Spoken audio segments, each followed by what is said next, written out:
Welcome to the Food Professor Podcast, presented by Cattle, Season 5, Episode 25. I'm Michael LeBlanc. And I'm the Food Professor, Sylvain Charlebois. We have a truck or train full of industry news in this episode. Busy episode. Now, our scheduled guest, we did have a scheduled guest, but she came down with what she thinks might have been Norwalk, so unable to join us all week. Michelle, we're sending you good vibes and wishing you thinking about you. Speedy recovery. We'll get you back on the show real soon. Next week, we got a great guest from Ottawa, at least the bakery, Morrison Lamont. I grew up with Morrison Lamont, and as just an Ottawa institution. Yeah, that's John right. Piggott, the CEO, is going to be our guest next week, so that will be fantastic. On which street is it in Ottawa already? I think it's moved around. Like when I was there, I think it was. Is it on Bronson? I was going to say Preston or Bronson Street. Yeah, in that area. That's right. In that area, which is just a great part of town, and I smell it from Cornwall. It's fantastic. It's fantastic, and very modern, and they're doing some great stuff. So we're going to talk about all that next week. So let's get into the news of the week, and let's start where we must. Sylvain, could you list the 5 things you accomplished this week, please? Let me get back to you. You're not going to be working on the American Civil Service. I watched Elon Musk with a chainsaw. That's what I did. What about you? Did you do anything? I marveled at French President Emmanuel Macron. I'm a big fan. I mean, how many times did he grab Donald Trump? Well, I like the handshake, the back and forth, the guy dude handshake, and there was a bromance going on. The bromance, the subtle get your hand off my knee, you perv. Exactly. I think he handled it so well. I just watched a long form interview on Fox News. Just saying, listen, I've dealt with this guy before, and he's an inveterate criminal and liar. This guy not being Trump, this guy being Putin, right? That's right. So anyway, I did appreciate him. I appreciate him very much now. What a great statesman. And, it's just a weird week, right? I mean, America, just in my life, it's a weird week. America's got new going friends. Back to Zelensky, he treated the guy like a dictator, and now he's in town on Friday to sign a deal. It's, it is bizarre for sure. Well, I mean, if he actually thought he was a dictator, he'd be much nicer to him because he likes dictators. So that would be my perspective. All you. Well, he's being nice now. We'll see. Anyway, listen. I don't think that Zelensky's a dictator. Yeah, it's a topsy-turvy, upside-down world. America's doing signing with the. But Russians. I got to tell you, when you start looking at some of the economic data of the United States, I don't think markets are starting to like Trump's titter-tatter with tariffs. Because what's happening right now, a lot of companies are just halting projects. They're saying, you know what? We don't understand the market right now. Let's hold on and wait until things calm down. And we talked last week about the Saskatchewan halt with the 2 plants, crushing plant. It's happening in the U.S. as well. Yeah. And so this is if this continues, I don't think that people will actually enjoy seeing the golden age of America. Well, we're going to see. I mean, I was speaking on my other podcast, which looks at American retail. I mean, when you've got tens or hundreds, whatever the numbers are, thousands of people in the civil service moving on or to being dislocated or being hired and rehired. I mean, it's just a lot of uncertainty. I think that, we'll see how it all shakes out. I mean, I think the chaos is acceptable right now, but for how long? And I think I'm starting to hear that from the business community, that tolerance is coming to an end. I think a lot of people will start calling Washington and say, listen, we need some direction here. We need some clarity here because we got billions of dollars to invest. And who knows? I mean, it may have happened. Breaking news. We're recording this on Wednesday. The Trump tariffs on Canada and Mexico pushed off another month, apparently, till April Fool's Day or something. I guess it's on April 2nd. Now, April 2nd. I don't know what's going on, whether this is... it's consistent with what Lipnick was saying, because there is a report that will come out, a comprehensive report coming from his department, right, looking at tariffs. So it's consistent with that date. But let me tell you, I'm extremely skeptical that we'll see any tariffs at all impacting. This is about weaponizing tariffs. It's an economic tool that Trump will continue to use. He will not take that tool off the table ever. Probably. So we got to get used to it. I'm hoping that media will actually get used to it and understand that this is more about the big game, the longer game, the treaty with America and also with other parts of the world. He's a bilateral guy. So I'm hoping that in Ottawa we'll have some stability, and I think we're getting there. Yeah, we're getting there.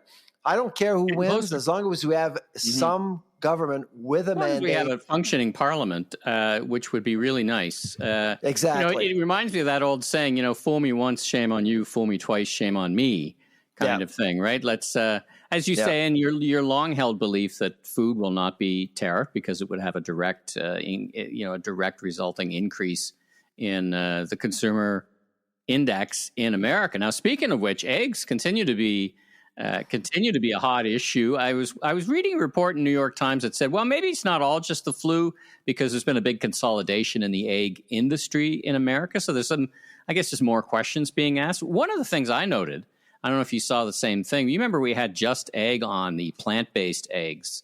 Was that like a couple of years ago? A couple of years ago. Yeah. And I'm actually a bit of a fan of the product. I don't mind it. I mean, I like eggs more, but it's fine. And, I went to buy some. You can't find it anywhere in Canada. Could this be plant-based eggs' big moment? I mean, if you couldn't architect a better time to be a plant-based egg company to get people to try your product, right? Well, I think you have a point. When I talk to media about the avian flu, I don't. It doesn't register in me that this may actually be seen as a food safety issue. Because it's not. It isn't. But it's an availability issue in my mind, right? I can't buy eggs. So it's a food security issue, food affordability issue, because prices are being impacted. But some people, and I do get that question once in a while, some people are saying, well, if I buy an egg from an infected animal, will I get the avian flu? And of course, the answer is no. But people, I guess, to your point, maybe people will be drawn to alternatives, protein alternatives, because of the fear of the avian flu. If you're out of eggs and you go to alternatives, that's one thing. But if you're out of eggs, or if you're actually avoiding the product just because you're concerned about safety, that's another issue. That's more, I would say that shift would be more sustainable and durable, you see? Well, the marketer in me says it's a good product trial opportunity. Like for me, right? Like remember when we had that trying stuff, they've been pitching that forever. I mean, you remember a couple of years ago on bus stops, we don't get the avian flu or something. I mean, it's the thing about vegetable proteins. I think that's misplaced as a marketing strategy. I think it's, there's other benefits to it. If you look at the data from StatScan, you compare lentils, chickpeas, tofu, all these products, the vegetable protein-based products versus the meat trifecta, over time, the last 20 years, prices have been more stable. That's a fact. I know that meat lovers out there hate to see that, hate to hear that, but that's a fact. I mean, you go to the meat counter, you never know what you're going to expect. You go to lentils, tofu, prices are pretty stable. So Just Egg was priced the same last year as it is now. The Just Egg product, one of the criticisms, as you and I have talked about, is the processing that goes into some of this plant-based stuff. The ingredient decks tend to be longer. If you look at the ingredient deck with Just Eggs, it's made from the mung bean and some kind of spun. I remember Josh Tetrick, who was the president, telling us this kind of a spun canola oil.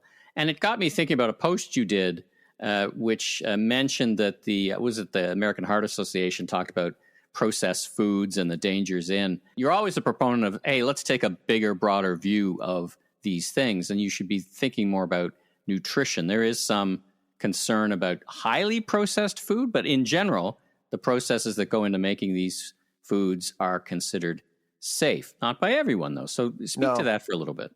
Yeah, no, it's something that concerns me a little bit, of course.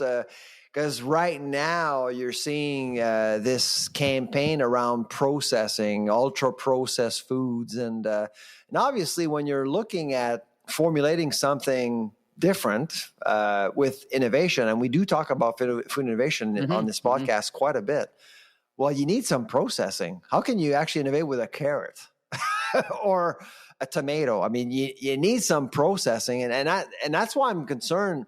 I'm open-minded when it comes to these products because, Of course, you'll have different ingredients, you'll have different tastes, because we're in the pursuit of developing something different. Mm-hmm. So I think we need to keep an open mind. But right now, what I'm seeing, especially coming from certain scientific fields, and I won't name which one, but they're condemning any sort of processing, saying, you know what, we need to eat salad and meat and potatoes every single day. And frankly, I don't think we're in 1920 anymore. We're in 2025. And frankly, to give a chance to the industry to grow and innovate, we need to be open-minded around processing, because that's where the value creation actually occurs. Is there a limit for you in your mind to that, though? Because you know that big food companies manipulate chemical and flavors to make food ultra craveable and almost addictive. Is there a limit in your mind to that processing? I honestly, I'm torn. I don't know what your thoughts are, but I'm torn. I'm, we can influence consumers in many different ways. We can influence consumers through marketing. We can influence consumers through product formula. We can do a lot of different things. And it's been happening for years. Let's face it. Let's be honest here. Okay. Of course. Putting everything on the table. The food industry is out there to sell us food. And they're trying to sell us food as much as possible. Okay. That's a fact. That's a capitalistic system. That's how it works. Okay. But sometimes you do want to look at health. And if health becomes an issue, then of course you have to look into, putting some parameters. And that's exactly what happened to trans fats. We allowed trans fats to get into our system 30 years ago or 35 years ago. With science, we actually realized it was bad for us. And with policy, label policy, we got rid of trans fats. We're going to see more of these things. We saw red dye a couple of months ago in the United States, and Canada has not banned red dye for a variety of different reasons. At some point, we may feel that red dye is just bad and we need to get rid of it. Let's deal with it. The front of package labeling policy that's coming out in January, basically forcing companies to label products that have too much sodium, fat, or sugar, that's a step forward. Giving all the information to the consumer, and that's up to the consumer to decide. But to deny a product, a consumer from a product, basically to be the rainmaker, I'm not comfortable with that concept at all. I don't know. What are your thoughts? Well, I think there's a limit to everything. I think to the degree, we could have had the same discussion 20 years ago about the tobacco industry, which purposely made and knew they were making addictive products. Now, if we segment to kids and adults, I think we have to be very vigilant around food and children and what habits we create early on. Doesn't mean they can't have fun, great tasting. I loved Oreos, still do every now and then. But anyway, I think your philosophy generally has been that you've articulated over the course of this podcast, and you and I knowing each other, is let the consumer choose, but let's also be vigilant from when things kind of go off the rail, like trans fats, like we learn more, that there is policy and that our elected officials should step in through the civil service who are... And there's been some issues with the energy drinks, for example. That's another issue that has come up from time to time. And some provinces and the federal government has actually stepped in, and that's great. Once in a while, yes, the industry will get it wrong, but I don't like when governments decide what we need or what we should eat. At the end of the day, it should be up to us. It's like the raw milk. The raw milk debate is a big one for me, because let the consumer choose. If you think it's actually unhealthy and it should be banned, I don't know. In the United States, it's actually allowed in many different states. In Europe, they actually sell raw milk through vending machines. Why not give the consumer the choice instead of saying, you know what, it's bad, let's actually ban this? Let's move on. I spent the week, I write a quarterly report that talks to a lot of retailers for Retail Council. And it reminded me some of our discussions in talking to those many dozens and dozens of leaders around the whole issue about buy Canada or buy Canadian. Now, I don't talk to grocers yes. in my discussions, but you don't have to look very far to see retailers of all types, if they're Canadian, accentuating that they're Canadian. I've seen some research come out about, I bet Canadians' stated intention. Who was it? Loblaw's, I think, in their results said that they've seen a meaningful shift in actual purchase behavior, which kind of answers another question. What do you see? What do you think? And how do you think this is going to continue to proceed? I mean, Trump today, though they delayed the tariffs, he kept going with this 51st state stuff. So, which is really noise. Let's actually, let's be honest here. It's just noise to, I think, a greater problem that we have. And I think if you look at Ukraine and Lloyd Axworthy, the former foreign minister, had a really good op-ed in the Globe on the weekend and outlining exactly what I'm going to say. Canada, look at Ukraine and look at what's going on right now with Donald Trump. And that's the playbook. He's not going to go after countries' sovereignty. He's going to go after natural resources, energy, and data. Water. That's what he's after. And Canada has all three. And when you think about food, those are the three things you really, really need. And so I'm even because of Ukraine and what happened this week, I'm very, very concerned about all this. But and Canadians are reacting. It seems to be translating, right? It seems to be. They're reacting beautifully well. I think, and I give that response a lot. I gave us an interview to Chatelaine magazine today because they're intrigued by this buy Canadian stuff, and I said, "Listen, so is it making a difference? Are people buying more Canadian?" Well, we have little evidence that they are buying Canadian. They are certainly looking for Canadian products for sure. I mean, Loblaw came out with a 75% number through its app. It's believable. I see it myself. And also Per Bank mentioned that their sales is up 10% for Canadian products. And I don't even know what that means. So Canadian products, are we talking made in Canada, product of Canada, prepared in Canada? What are we talking about? So it was unclear. I think that grocers are not only they're not equipped to answer that question, but they're very careful. But I do think that sales are up. And 10%, by the way, in food retail is a lot. That's a big number. That's got my attention. Yeah, that's a big number for sure. And so, but at the end of the day, you're basically seeing consumers, getting educated, engage, looking for labels, looking for that maple leaf. And of course, you have all provinces, different regions. I was talking to someone on Vancouver Island today. They have 3 local movements on the island, on Vancouver Island alone. Okay, they have 500,000 people there, and they have 3 local food labels just on the island. So people are looking for those labels right now. So, which is great. I mean, that's what you want. You want people to engage. But the Globe and Mail actually did a bit of an evaluation this week about the premium. If you want to make your food basket all Canadian, right now, the premium is about 10%. So 8 to 10%. You would have to pay 8 to 10% more to make it Canadian. And Angus Reid just actually mentioned this week that 17% of Canadians are willing to pay more to make their food basket Canadian. So but here's the other thing. I mean, if you see something from California, again, I was talking to someone from BC. They see California as a friendly place. It's a blue state, given what's happening right now. So everything is relative. But I think the bottom line is that we're seeing a lot of activity around awareness, and that's always a good thing. Well, I think it might. I think I said this last episode that it might sort out. We'll see, to the degree that it might sort out the way that sustainability sorts out. There's a hardcore group, call it 10% of people who make every decision based on I only shop Canadian. There's a hardcore group, 10%, who couldn't care less, and everybody else is kind of in the middle in like a standard bell curve. And like sustainability.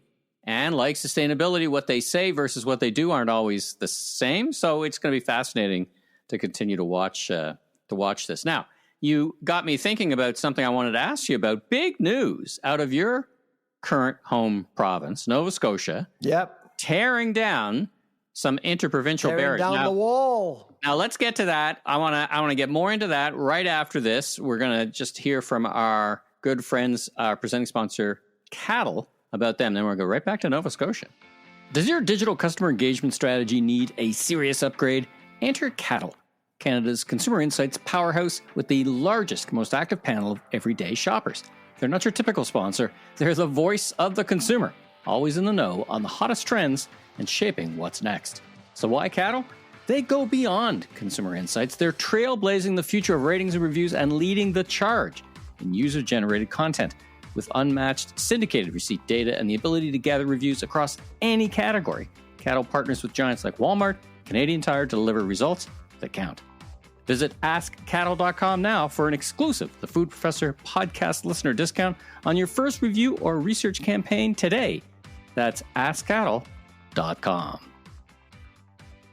All right, we're back. So tell us about what happened in Nova Scotia. And it's pretty exciting news. And then Ontario chimed in. And then what's going on? Yeah, so pretty quickly, I mean, yesterday, the legislature here decided to table a bill to basically eliminate barriers, essentially mutually recognizing competences in other provinces. But it is a two-way street for Halifax and Nova Scotia. If you recognize our competencies as a province, we will accept your product and we can sell our products to you. It's a simple fix.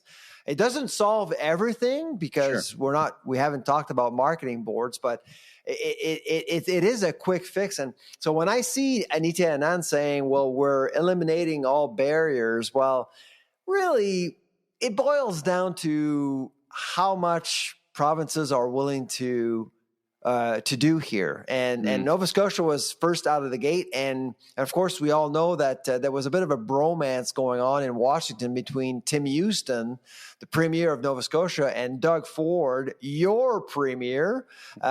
Who's about to win in a they're both conservatives. Win in a landslide, by the way, a third. I know. A third mandate. And he won an historic landslide last fall. Tim Houston did. And so I think that really during that trip, they basically decided, you know what, I'm going to go out and just punch me back a few hours later on X, and here we go. So this is really interesting because it really isolates one province, and you probably can guess which province that is. Let's talk about Quebec. What are they had a big press conference. I saw some friends of ours in the background, but what were they talking about? Well, Quebec is in denial. Okay, so I spoke to a couple of people in Quebec this week, and I think there is this recognition that Quebec is a problem with interprovincial barriers. Quebec has always been a problem, and now it's even more obvious. But it's just on Monday they had this press conference asking for help from governments, not just the government, but the governments, including the feds. Asking for help and condemning tariffs coming from Donald Trump.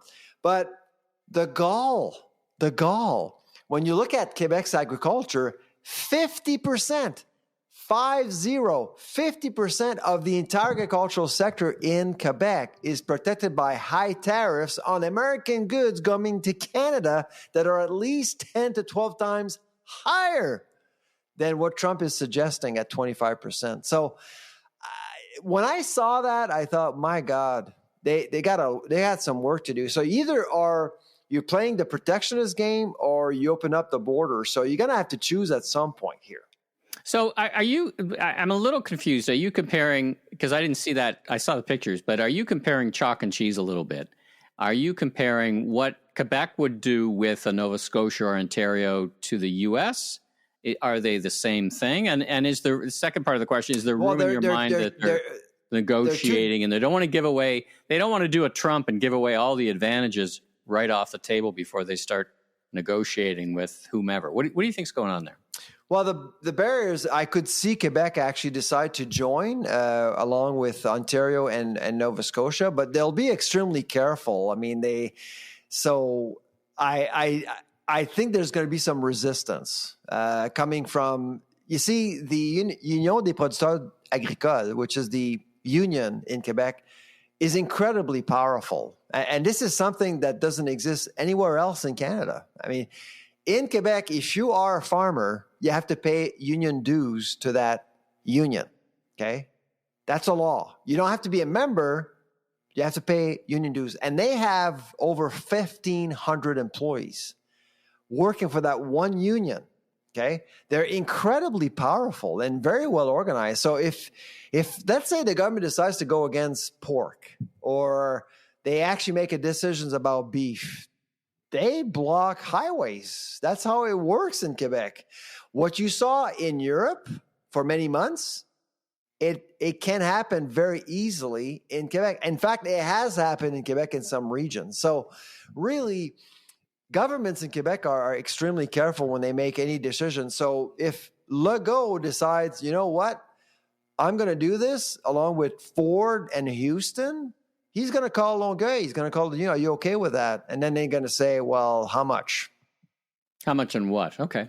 What's your level of optimism that given that there seems to be some very positive momentum from the provinces happening, that there could be movement on this? What's your level of optimism out of 10? 1 being nothing's going to happen, and 10 being going to throw the doors open. Well, I think there's some momentum for sure here, and I can't see how New Brunswick wouldn't buy into it. I think they'll probably buy into it. Now, we just learned that this week, both premiers in Newfoundland and Prince Edward Island have actually resigned, so we don't know what's going to happen there. Out west, again, prairies have actually paid a dear price with interprovincial terre bears. I can't see how they wouldn't go for it. It's just Alberta's actually just signed a trade deal with BC for alcohol. Yeah. So it's a natural. I think the big question I think everyone is asking themselves is what's going to happen with Quebec. Let's move on and talk about actually still in Quebec, but let's talk about something we haven't mentioned actually in a bunch of episodes. The whole Couche-Tard 7-Eleven development. Yep. It was in one of your predictions for the year. It certainly was a top issue. One of your predictions. There seems to be a bit of movement on that, where the family is saying we're not going to block it or something. What are you reading and are you? Well, I still believe it's going to happen. Believe it's going to happen. Okay, still holding to that prediction. I am, absolutely. And I think the Trump deal actually, or the Trump election actually helped. And I do believe it's going to happen at some point. And that's going to make things interesting for Couche-Tard. Absolutely. And, but like I said, why do you think, just back up a sec, why do you think what's happening in the U.S. helped propel that deal? Well, I thought you might say the opposite, that, because 7-Eleven is in 19 countries, but a big bulk of stores are in the U.S. And so, if you need approval coming from 19 countries, you got to look at the biggest market, and that biggest market is the U.S. And if you had Kamala Harris, my guess is that she would have actually voted against. I don't think she would have approved a merger, because I think her administration would have been somewhat anti-M&A. And that's just my guess. That's just my reading of this. I don't see how, I mean, perhaps Trump would argue, well, it's a Canadian company, so we got a problem. It's not an American company. But right now it's actually owned by a Japanese company. So it's the lesser of two evils, I guess, I suppose, for Trump. Okay. Yeah. We'll keep an eye on that. The staying in America. You like how I'm doing these segues, staying where I am geographically. Let's get to Atlanta, the home of Coca-Cola and Home Depot. But we're going to talk about Coca-Cola. They're sending out some warning signals about the price and cost of aluminum. You and I talked about this in the context of microbreweries who put all their product in America and in Canada into aluminum. So they seem to be kind of circling back all the way to the beginning of our episode, sending out a few warning signals about, hey, this is going to not be so great for us. Say more. Yeah, no. So they've actually outlined that aluminum is going to get more expensive, and they would need to go into glass or use other material to actually sell their products. And that's a concern. That would actually boost prices. And of course, right now I would say that Trump domestically is playing a dangerous game. So we just talked about what's going on with the business world being hesitant to invest. Well, guess what? With consumers, the egg issue is a big one, by the way. It's pushing people to think, oh my God, food prices are going up, not just eggs, because eggs are a big deal in the U.S. You're seeing Denny's applying a surcharge now. Yeah. And that's an emblem. Did you see McDonald's going the other way and saying, hey, this is an opportunity for us. We're not going to surcharge. Interesting. Exactly. So we're not going to do anything, which is something. And but it's just right now, I think a lot of food companies are saying, you know what, this is a problem because you may actually compromise America's food affordability with this nonsense at the border. So I think there's going to be a lot going on. And since there's a delay until April, well, those messages will likely going to continue, I suppose. Yeah. Well, I thought it was interesting, and I didn't quite get it at first. Maybe it's connected to this, that Russia offered a bunch of aluminum to America. I mean, I thought the whole American thing was to be 2 million metric ton or something, some big amount. But it was like it's like if you're looking for security and getting it from friends, I guess they're the friends now. So I don't know. It's all kind of. I told you one of my predictions in December for 2025 was a rapprochement with China. And it's happening. It could actually be a grain deal with China, and Donald Trump appears to be quite kind towards Putin and President Xi. I don't know. Am I reading this right, or I think you are? But what I would add that it's one thing to shake the hand of the leopard, and it's another thing to have him rip your face off. He would be the fifth United States president that thinks that Putin negotiates win-win agreements. He does not. Yeah. He negotiates winner take all. So we'll see. And Trump may or may not get what he wants, but time will tell. Now, speaking of China, another segue here. I sent you an article earlier in the week that someone I connected with in China was saying this is a fairly big deal that China comes out with their regular policy renewals about food, and that their big push. I'm not sure if this is new, so I wanted to ask you, was we got to be more self-sufficient. Do you think this is the global environment affecting that, or is that always kind of underlying what they were doing? It seemed to me like a meaningful step up in their desire to be self-sufficient and to not import products. They've been trying to be self-sufficient for years. And right now... A lot of mouths to feed. A lot of mouths to feed. Yeah, a lot of mouths to feed, but it's been easier in recent years because of the economy. The economy is not doing well in China at all, and so they're buying less from America. They're buying more from Brazil. But when it comes to grains and things like that, their appetite has actually lessened because the economy is not growing as much. But my guess is that we're going to start, because of that rapprochement with the Americans. My guess is that things will start happening again in China, I think. And so the world economy needs a good relationship between China and America. And in the middle, of course, you have India that needs to also play a role here. But generally speaking, you need a strong alliance. And at least a business alliance, at least some trade. Like trade is a good lubricant for overall relations. Right? Exactly. It's hard to nuke somebody. While Trump will weaponize tariffs and things like that, he knows that in order to actually get things done, you need to buy and sell. I mean, you need to buy and sell on the world stage, and the biggest, one of their biggest suppliers and partner is China. A very interesting story about Larry Ellison, founder of Oracle, super rich guy. Yeah.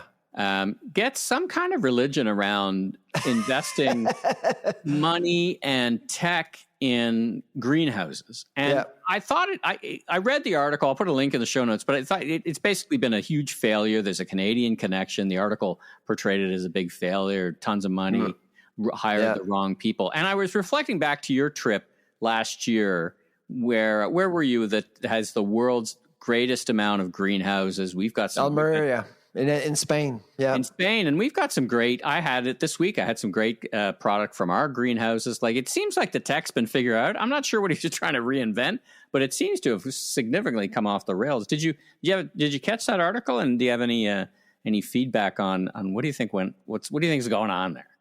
Well, I mean, I do think that guys like that would take on risks, and it didn't work, and it happens. The food industry is not an easy industry to. But it feels like it's been figured. Like I guess my question was based on your experience in Spain. It feels like it's kind of been I don't want to say figured out, but pretty figured out. The risk is not like I'm going to create like lab grown beef, which is very risky and very leading edge. It's like we're going to do greenhouse. Well, a lot of people around the world do them. So anyway, I was just intrigued by what's unique about Spain is that it is a cooperative. Over 10,000 farmers that actually they've bought into the governance structure of the business. Okay, and so there's the growing part, growing efficiently part. But there's the governance part that I think, to me, was the most amazing thing. Okay. I mean, so as a farmer, you can only use a certain portion of the land, and not one farmer is bigger than the other. They're all equals. So it may sound like communism a little bit, but it works for them. It's a co-op. I think our listeners can understand and appreciate the difference between on some spectrum of cooperating together, socialism and communism. I mean, I think we fall sometimes, into this trap of anything where you're working together smacks of like socialism, and that's bad. And I know that co-ops in parts of the country have a bad rap, but I actually am a big believer in co-op, especially in agri-food. Calgary co-op. I don't know what you think about Agripura. We've talked about them. They're a big co-op, plus or minus. And Gaylee in Ontario, that's a co-op as well. There's some lessons to be learned here in terms of how you get people together to work together beyond just producing whatever you need to produce. Let's wrap on Starbucks. So I was at the Starbucks. I was at the Starbucks Roastery in Chicago, which is the biggest one in the fleet, just massive. I didn't know Chicago. Yeah, it's the biggest one in the fleet. It used to be. I thought it was in Seattle. Actually, the second biggest is in China, actually in Shanghai. Wow. And there's a big one in New York in the meatpacking district. But this is the Roastery. So I like to say in the brand architecture, it's like the Lexus to the Toyota. It's right. There's a cocktail bar on the fifth. And when I was there, it was just absolutely rammed. Like people waiting out the door to get in. But that kind of success is not universal for Starbucks. They announced some layoffs. I know. Yeah. So hopefully the people waiting for their cup, how many people were named Michael? Michael, hey. But layoffs. So they actually hire about 16,000 people at head office, 10,000 actually in Seattle, 6,000 to support their stores around the world. I don't know exactly how many people are hired by Starbucks Canada, but my guess is there's going to be some layoffs. But it makes total sense. I mean, right now we're seeing a chain really reducing the number of menus, menu items, essentially. They're really trying to streamline. Yeah, they got to take some big swings. It's all about execution. It's about speed. And as soon as you start eliminating options, well, a lot of jobs are linked to certain options on that menu. I mean, it makes sense, certain categories and stuff. And so I suspect that they're just right sizing their head office to support a new menu. And I wouldn't be surprised if we see more of these things. You know what I'm surprised at? Like I was there on the busiest day, this being the Roastery, and I've been to the New York one too. Very busy, like 20 minutes to get your drink because there's so many people, not because they're inefficient.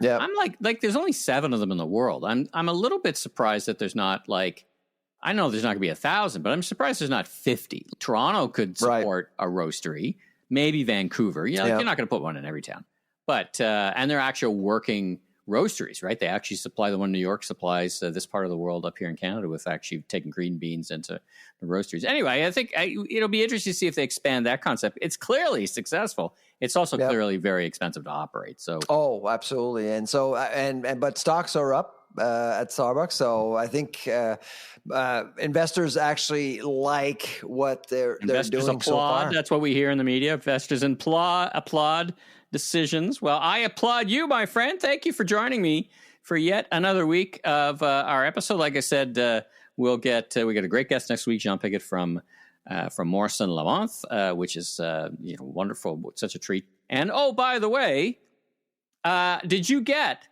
from our friends? I did. From our friend. Did Paul. you get from our friends, Highliner Foods? Their cookbook. They're delicious. I've been going. Thank you, Paul.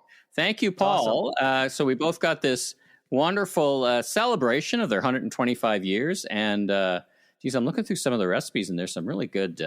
Here you go. Some of these recipes. So we both got that. So thank you, Paul. It was a great interview. If you haven't heard it, so I'm going to be making some fish tonight. I'm not making fish tonight. I finally have found poblanos, and so I'm smoking right now poblanos and jalapenos. I'm going to mix that with a little bit of 50-50 cream and cilantro, and that's going to be my pasta dinner tonight. Can I join you? Got that idea from... I'm on my way.